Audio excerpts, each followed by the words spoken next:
Bonjour, bonjour à tous. Je nous rappelle encore l'urgence de la repentance. La repentance au pied du Seigneur Jésus. Selon les 6 niveaux de repentance que je vous ai proposés ce matin, vous voyez, vous pouvez rajouter d'autres niveaux de repentance par rapport à tout ce que vous pensez et par rapport à tout ce que Dieu vous révèle et par rapport à ce que votre conscience vous montre. Il faut se repentir. De toute urgence, il faut se repentir. Confesser ses péchés. Les avouer, les laisser et tourner sa vie jusqu'à qu'elle s'arrête. Est-ce que vous entendez? Sinon, nous serons punis. Sinon, nous serons punis. Voici l'urgence. J'ai fait, en plus de cela, cette petite vidéo de ce soir pour vous montrer quelque chose d'important. Il s'agit ici d'une brique de lait. D'une brique de lait que j'ai achetée dans un magasin à la place. Vous voyez? Cette brique de lait fait partie des produits laitiers les moins chers. C'est un produit, c'est écrit Eco Plus. Bon, ça signifie que c'est quelque chose d'économique. Vous voyez? Mais cette brique de lait est parmi les produits laitiers les moins chers. Son prix avoisine à peu près 1 euro. Vous voyez? Mais c'est déjà une grâce. Une grâce de la part du Seigneur d'avoir quelque chose à boire. Avoir du lait à boire. Alléluia. Parce qu'il y a des gens qui n'ont même pas une goutte d'eau. Mais Jésus me fait grâce et nous fait grâce. Je le crois pour vous aussi d'avoir du lait dans le frigo. Alléluia. Voilà. Donc nous devons déjà rendre grâce au Seigneur Jésus d'avoir du lait à boire. Alors, mais ce qui attire mon attention et ce qui devrait attirer votre attention, c'est le fait que j'achète un produit de premier prix, comme on les appelle ici, des premiers prix. Vous voyez? Qui est un produit également à première nécessité parce qu'on a besoin du lait pour vivre. Vous voyez? C'est un produit de premier prix. C'est-à-dire c'est un produit qui est moins cher, parmi les moins chers du magasin.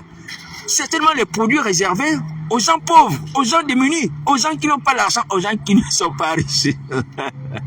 Vous voyez? Ouais, c'est ça ces produits-là qui nous sont destinés à notre catégorie d'individus. Alléluia! Nous sommes des personnes pauvres, quoique riches. Mais notre pauvreté n'est pas une pauvreté due au fait que notre Dieu et notre Seigneur ne peuvent pas nous enrichir. Non, c'est une pauvreté qui est volontaire. Alléluia! C'est une pauvreté qui est salutaire, qui nous permet de ne pas aimer le monde et sa convoitise. Est-ce que vous entendez? C'est une pauvreté qui est salutaire. Mais nous sommes riches. Nous sommes riches spirituellement parlant. Nous sommes riches également matériellement parlant parce que le propriétaire de la terre, celui qui a créé les vaches au travers desquelles nous avons le lait, s'appelle Dieu, c'est notre Père. Alléluia. C'est notre Créateur. Et c'est celui qui fournit leur l'argent, qui l'a créé. Donc, si cela dépendait de lui, et c'est sa volonté parfaite, nous devions être tous des millionnaires, des milliardaires. Mais ce n'est pas été utile à Dieu de nous rendre milliardaires. Ouais, à cause de la faiblesse de la chair, afin que nous ne puissions pas nous égarer. Et sa sagesse est immense. Et c'est une bonne décision. Donc, par rapport à ce produit laitier, par rapport à cette brique de lait, je voudrais vous dire que, vous voyez, comme nous avons souvent coutume de mépriser, nous les chrétiens, même les produits qui ne valent rien, les produits qui ne sont pas chers, nous passons outre. Nous avons l'habitude de chercher les produits qui passent à la télé. On voit la publicité, vous voyez, comme les païens. Mais on oublie une chose. Nous sommes les chrétiens. Le chrétien, c'est quelqu'un qui doit vivre d'une manière différente. Il doit vivre de façon simple et humble. Simple et humble. Est-ce que vous entendez? Alors donc, vous allez me dire, oui, mais est-ce que c'est une invitation à la pauvreté? Non, ce n'est pas une invitation à la pauvreté. C'est une invitation à acheter ce qui est simple. Ce qui ne coûte pas cher. Est-ce que vous entendez? Et ce qui nous permet d'avoir des économies pour pouvoir donner aussi à ceux qui sont dans le besoin. Oui? Parce que si vous achetez des choses qui sont chères, déjà, vous n'allez pas toujours les avoir. Vous voyez? Les choses qui sont chères. Les choses qui sont à la télé sont chères. Il faut un budget important et conséquent pour pouvoir assurer un style de vie comme ça. Je ne vais pas citer le nom des marques. Vous voyez? Et lorsque vous faites des courses, vous achetez des choses chères, vous ne pouvez pas avoir, en plus de cela, de quoi donner à ceux qui sont dans le besoin. Parce que déjà, vos courses sont assez chères et ça accapare déjà tout votre budget. Est-ce que vous voyez? Or, nous devons donner à ceux qui sont dans le besoin. Donc, voici pourquoi nous devons, à un certain moment, diminuer notre façon de vivre. notre mode de vie, notre train de vie, pour pouvoir avoir laissé un reste à ceux qui sont dans le besoin. C'est dans cette intention-là. Et dans cette intention-là qu'on se prive de ce qui peut être, ce qui peut être cher, vous voyez, ce qui peut être quelque chose de luxueux, mais pour pouvoir donner à celui qui est dans le besoin. Et Paul va dire que celui qui travaille doit travailler pour avoir de quoi donner à celui qui est dans le besoin. C'est Paul qui le dit, inspiré par cet esprit. Donc on travaille pour avoir de quoi donner à celui qui est dans le besoin. Bien entendu, nous-mêmes aussi, nous avons des besoins, alléluia, que nous devons satisfaire. Mais il faut travailler également pour donner à celui qui est dans le besoin. Donc il faut avoir ça en tête. Il faut avoir ça en tête. Alléluia. Alors donc, notre façon de consommer doit nous pousser vers les produits moins chers pour pouvoir demeurer avec un reste, un fonds qui nous permet de donner à ceux qui sont dans le besoin. Est-ce que vous entendez? Donc, voici la première chose qui doit expliquer le fait que nous devons chercher ce qui est moins cher. Est-ce que vous entendez? Moins cher. Et voici pourquoi nous devons aussi travailler pour pouvoir donner à ceux qui sont dans le besoin. La deuxième raison, c'est que nous devons avoir un caractère. Le caractère de Jésus-Christ qui est venu comme un homme simple. Vous voyez, Jésus-Christ Nazareth, le Fils de Dieu, est né où? Il est né dans une étable. Là où on met les animaux. Là où on place les animaux, il est né là-bas. Et vous pensez que Dieu n'était pas assez puissant? Il est assez puissant pour pouvoir trouver une chambre de tel, ouais, lors de sa naissance. Mais il a préféré que son fils puisse naître dans une étable. Dans une étable. Ce n'est même pas, on va dire que c'est une chambre d'invité ou une chambre de bonne. Non. Une étable, là on met les animaux. Jésus de Nazareth est né là-bas. Vous voyez? Quand je me rappelle cet épisode de la vie du Seigneur Jésus, je vous assure, pour ce qui me concerne, et pour tout ce quand tu es enfant de Dieu, tu dois t'abaisser par terre. Oui, Seigneur. Qui suis-je pour dormir dans un lit avec un matelas tous les jours et réclamer une maison avec tout le confort, chauffage, ventilateur, climatiseur? Quand tu imagines que Jésus Nazareth, ton maître, est né dans une étable, c'est que Dieu soit incapable de lui procurer une chambre dans l'hôtel. Alléluia. Si c'est pour nous enseigner l'humilité, nous devons suivre le modèle du Seigneur Jésus. Alléluia. Nous devons le suivre. Alors, donc, le Seigneur Jésus est venu comme un simple homme. Il est né dans une simple famille. Une famille humble. Ouais, je sais que Marie n'avait pas beaucoup d'argent. La Bible déclare que même lors du sacrifice qu'ils faisaient offert, qu'ils ont offert à Dieu pour la circoncision, c'était un pigeon ou quelque chose comme ça. Des oiseaux, des pigeons ou des tourtereaux, peu importe. Mais c'était des pigeons. C'était l'offrande la moins élevée pour les personnes qui ont des faibles revenus ou des personnes qui n'ont pas assez de moyens. Réservé, on va dire, aux personnes qui sont aux familles humbles, modestes. Si vous allez lire la Bible, vous allez voir ça. C'est que Dieu avait ordonné aux enfants d'Israël, lors de la circoncision. Quand une famille n'a pas beaucoup de moyens, c'était les oiseaux, soit les pigeons ou les tourtereaux, mais vous me corrigerez, parce que je n'ai pas le texte biblique entre les mains. Mais je sais que c'était les oiseaux. Alléluia, c'était les oiseaux. Oui, parce que Joseph et Marie n'avaient pas beaucoup de moyens. Et le Seigneur Jésus est venu sur la terre.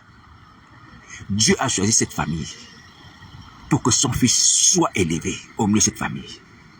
Alléluia. Il faut le retenir. Il faut le retenir.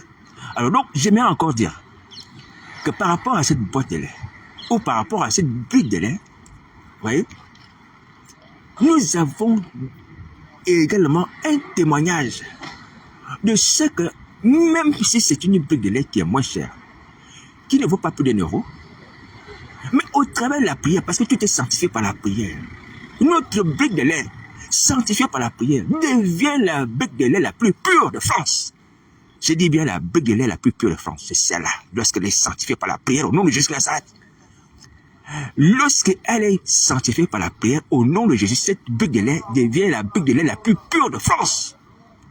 Et donc, quand tu es chrétien, tu achètes un produit de premier prix, économique, et que tu le sanctifies au travers de la prière à Jésus de Nazareth, il devient le produit le plus saint, le produit le plus pur.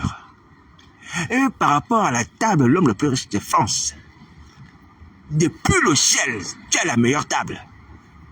Même dans le monde des ténèbres, les démons, le diable peuvent observer que ta table est sainte. Parce que tes produits sont sanctifiés par la prière au nom de Jésus. Les impuretés, les poisons, même si avec des insuffisances. Parce que c'est pas un lait tout à fait pur à 100%. Enfin, on va dire un lait tout à fait entier. C'est un lait demi-écrémé. Et même si c'est écrémé. Mais au travers de la prière, ce lait devient un lait tout à fait réjouissant. Un lait riche. Un lait qui va te fortifier. Qui va te donner la vie et la vigueur. Est-ce que vous entendez? Donc, voici pourquoi je vous assure que, mes amis, nous sommes favorisés sur cette terre. Nous sommes favorisés. On ne doit pas envier les riches. On ne doit pas envier les riches. Les autres sont ici, ils achètent des briques de lait et les plus chers, comme la télé. Non, non, non, non, non, non, non, non, non. Vous voyez, le Seigneur Jésus nous ouvre les yeux. Tu prends ta brique de lait, même de plus, tu pries là-dessus. Cette brique de lait devient sanctifiée, devient plus pure, plus riche que celle que le riche a achetée. J'ai que c'est que le riche a acheté, c'est à savoir même si elle est vraiment pure à 100%. Parce que même l'industriel qui a conçu, ou du moins qui a fabriqué cette lait, qu'il a mis en exportation ou en vente, il se peut qu'il ait mis des souillures à l'intérieur pour écouler ses produits. On sait comment ça se passe. Ouais, on sait comment ça se passe. Dans les marchés, les femmes mettent des souillures, des abominations, des impuretés dans les repas. Pour que les repas puissent être vendus, pour qu'il y ait la queue. Oui, des souillures, des abominations, des impuretés de la femme. On a même surpris une femme en train de pisser dans une sauce comme ça. Oui, parce qu'il fallait faire la clientèle, quelque chose comme ça. Oui. Mais les gens sont là derrière avec des chariots. Voilà, on va acheter tel ou tel produit. Dès que ce produit apparaît, voilà, on accourt vers ce tel ou tel produit sans savoir que ce produit peut avoir des impuretés. Parce que ce qui est élevé passe toujours par l'abomination. Passe toujours par l'abomination. Il y a une abomination dans ce qui est élevé. Le Jésus-Christ avait raison. Est-ce que vous voyez? Est-ce que vous voyez? Donc, c'est une erreur et une tromperie. Satan est malin. Les gens vont avoir l'argent, vont dire non, moi je ne prends que les produits chers qui passent à la télé. Mais les produits qui sont chers et passent à la télé sont remplis d'abominations et d'impuretés. Par ceux qui les fabriquent, parce qu'ils veulent les écouler. Ils ne sont pas chers, ils ne sont pas célèbres, parce que ces produits, ils ont une belle couverture, ou ils ont une belle enveloppe, ou ces produits-là sont on dirait, utilisés par les grands de ce monde, les sportifs ou les gens comme ça, les célébrités qui font la publicité, non. C'est parce que c'est pureté à l'intérieur. Et c'est cette pureté-là qui attire la clientèle. Est-ce que vous comprenez? Vous comprenez ça? Vous comprenez? Les gens qui aiment manger dans les grands restaurants, est-ce que vous comprenez? Voilà, laissez-vous porter par ce qui est humble. C'est ce que Paul dit aux Romains. Laissez-vous porter par ce qui est humble.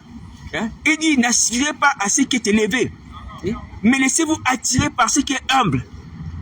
Vous voyez? Là-dedans, il y a un secret, le secret de la santé, le secret de la pureté. Et lorsqu'on pense ce qui est humble, et lorsqu'on prie par rapport à cela, sur cette chose-là, on est béni, on est purifié. Est-ce que vous entendez? Donc, voici ça par Jésus de Nazareth. Donc, j'ai fait cette petite vidéo sur cette brique de lait que le Seigneur Jésus m'a permis d'acheter pour pouvoir nous ouvrir les yeux. Oui, afin que nous puissions pas envier les gens qui remplissent leur caddie, leur chariot, des produits qu'on voit à la télévision et tout ça. Non, non, non. Alléluia. En tant que chrétien, on ne peut pas envier le monde. Je vous assure, on ne peut pas envier le monde. Avec la prière en Jésus de Nazareth. Même si cette eau avait été une eau impure, qu'on t'a donné, au travers de la prière de Christ Nazareth, elle devient pure. Et tu as cet avantage. Au travers du nom de Jésus de Nazareth, tu purifies les eaux impures. Oui, mais les païens qui ont une eau impure. On va dire non, mais l'eau qui sort de telle société ou telle entreprise qui vend cette eau-là, cette eau est empoisonnée, où il y a les souillures, comme j'entends souvent, des eaux minérales. Vous voyez, des choses comme ça. Mais toi qui es chrétien, quand tu pries, tu vois, cette eau devient saine. Elle devient saine. Donc, c'est pas l'important pour toi, ce n'est pas d'acheter une eau chère. L'important pour toi, c'est d'acheter une eau par rapport à tes moyens. Si tu peux acheter une eau par rapport à tes moyens, c'est bien. Mais si tu achètes une eau qui est moins chère, et tu la purifie au travers du sang de Jésus. Et ça va. Ça va, tu dors, tu te réveilles tranquille et tu ne mourras pas à cause de ça. Impossible, impossible, impossible. Ce sont les gens du monde qui n'ont pas Christ, hein, qui peuvent acheter des eaux qui sont chères, qui se font acheter des produits qui sont, on va dire, c'est des produits qui ont plus de protéines, plus de ceci, cela, plus de vitamines, plus de ceci, cela, parce qu'ils n'ont pas l'espérance que nous avons au travers de la prière en Jésus. Est-ce que vous voyez? Voici la parole du Seigneur Jésus. Donc, raisonnons comme ça. Et lorsque nous raisonnons comme ça, nous serons en paix. On pourra manger, consommer, boire des produits pour première nécessité. Et sans être affolé, ou du moins sans courir, comme les païens, chercher les choses, les marques et toutes ces choses-là. Non, non, non, non, non. Alléluia. Voilà. Donc, laissons-nous, comme Paul le dit, attirés par ce qui est humble. Alléluia. Voilà. Donc, je dis encore 7 briques de lait. 7 briques de lait. Je vais consommer ce lait par la grâce du Seigneur Jésus. Je vais prier dessus et ce sera le lait le plus pur de France. On va dire le lait le plus pur de France. Parce que le nom de Jésus qui Nazareth le sanctifiera. Alléluia. Ce sera le lait le plus pur de France. Ce lait est plus pur que le lait de l'homme le plus riche de France. Auquel la prière de Nazareth. Et ce n'est pas un mensonge. Il faut faire comme ça. Bon courage.